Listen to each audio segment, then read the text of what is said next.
सैराटमधली माझी चुलती जी होती ती सैराट फिल्म रिलीज व्हायच्या आधीच वारली आणि डॅडी पण झुंडच्या आधी वारले.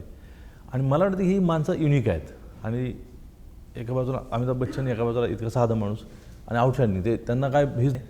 आणि मी काय असते ना, आपण अनेक माणसं जवळची असतात माझ्या पिक्चरमध्ये तुम्ही बघितलं तर कोणी प्रोफेशनल ॲक्टर्स आहेत असं नाही, हे कुणी आहेत. म्हणजे माझे इतके मित्र असतात, इतके जवळचे असतात. मला वाटतं की ते छोटे छोटे रोल असतात ना, मी सैराटपासून तुम्ही फॅन्ड्रीपासून बघितलं तर माझी सगळी मित्रमंडळी आहेत त्याच्यात. त्याला काय कोणी हेच पाहिजे असं नाही. अर्थात कुठं कुठं त्याला तसा स्पेशल माणूस लागतो, जसं सयादादा. तर म्हणजे जसं मला मी पण नाही करू शकत असं वाटतं. आणि आपल्या जवळची दिसतात, छापली जातात. सैराटमध्ये माझी चुलती होती एका रोलमध्ये. तर ती मला असं वाटतं की ही माणसं ना खूप इंटरेस्टिंग आहेत. म्हणजे आता तुमच्या पण अनुभवात असतात, आपल्या पण म्हणजे सगळ्यांच्या अनुभवात असतात. एखादा माणूस असा इतका भारी असतो की वाटतं हे छापला गेला पाहिजे, हे असं राहिलं पाहिजे तसं. किंवा झुंडमध्ये जे त्यातलं एक कॅरेक्टर होतं, ते भंगारचं दुकान होतं ना, त्यांचं नाव डॅनी होतं, आम्ही डॅडी म्हणायचो त्यांना. म्हणजे आमचे कॅरेक्टर आहेत ते झुंडमधले जे पोरं, त्यांचे ते नाना होते, म्हणजे आईचे वडील होते. तर त्यांना तिथं बघून म्हटलं मी तो रोल करणार होतो. ॲक्च्युली भंगारवाला मी जे होतो त्यात भंगारवाला आहेच मी, पण मी तो सगळाच रोल माझ्याकडे होता. पण त्यांना बघितलं असं वाटलं की हे मी नाही करू शकणार आणि जर करायचं असेल तर मला लई तयारी करायला लागणार आहे, मला ह्याला काही काळ द्यायला लागणार आहे. म्हणून त्यांना घेतलं.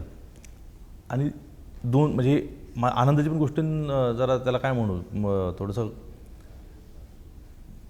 वाईटही वाटतं कधी, की दुर्दैव नाही म्हणणार, ते दुर्दैव शब्दाशी जरा गंमत आहे. पण सैराटमधली माझी चुलती जी होती ती सैराट फिल्म रिलीज व्हायच्या आधीच वारली आणि डॅडी पण झुंडच्या आधी वारले.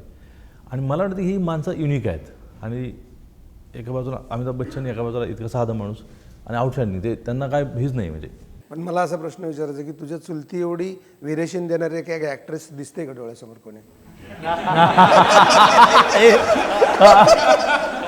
यात हा उपरोधी की कौतुक आहे? नाही, कौतुकच आहे, कारण जेन्युइन माणूस जे बोलू शकतो तेवढं व्हेरिएशन कलावंत अडकून बसतो ना. माझ्या चुलतीचं काय, मी लहानपणापासून तिचा असा आवाज, गल्लीत मुलांना हाक मारायचा का आवाज, मुलांचं नाव जर घेतलं ना, हाक मारली काय ते संजय म्हणून हाक मारली तर अख्ख्या गल्लीत आवाज घुमायचा. म्हणजे हे होतं ना, तर तसं नसतं ते ना.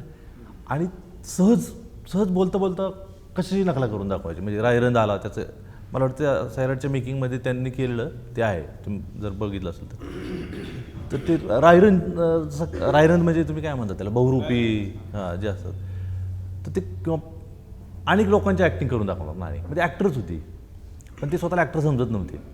आणि ते जे करतायत त्याला प्लॅटफॉर्म ते काही हट्टानं मागत नव्हते. बसल्या असं गप्पात ते व्हेरिएशन दादा म्हणलं तसं दाखवून द्यायचे. तर ही गंमत आहे. म्हणजे हे इंटरेस्टिंग असते की काही लोकांचं ते स्ट्रेंथ असते, तसं असते, पण फक्त त्यांना तुम्ही तिथं बसवत नाही. म्हणजे काही राजे असेच असतात, त्यांना फक्त सिंहासन नसते, तशी ही लोक आहेत.